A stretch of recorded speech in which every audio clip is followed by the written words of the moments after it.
Hey guys, on today's segment I'll show you 5 basic hand stitches that will help you with your sewing projects. The basting stitch uses large stitches to join 2 pieces of fabric together temporarily. Because it's a quick stitch, you can take multiple stitches on the needle before pulling it through. The herringbone stitch is worked from left to right. Push the needle through the wrong side of the hem to conceal the knot.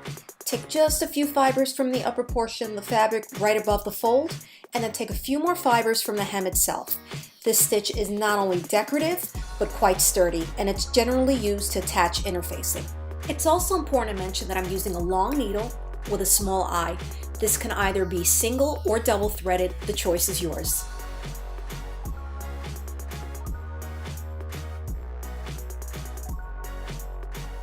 The hem stitch is a quick and basic way to hem stitches, similar to a slip stitch, but the stitches are wider apart.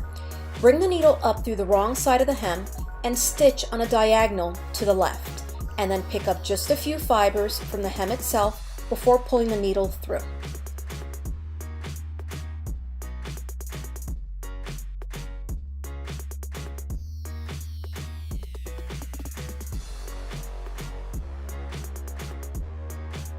The backstitch is commonly used as a main hand sewing stitch to firmly secure 2 pieces of fabric. The front side of the stitches lie neatly next to one another in a straight line, and on the back the stitches overlap one another.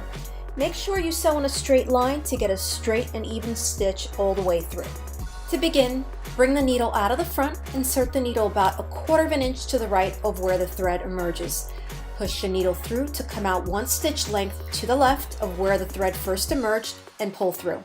Insert the needle right next to the previous stitch, and under the emerging thread, come out 1 stitch length to the left.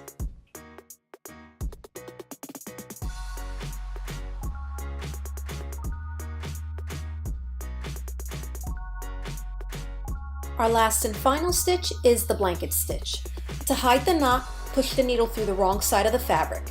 Put the needle through the same stitch, but make sure the thread is behind the needle while pulling through. Put the needle through the loop and tighten the stitch. The stitches can't sit right next to each other or remain wider apart. When sewing a hook and eye, the stitches are generally right next to one another.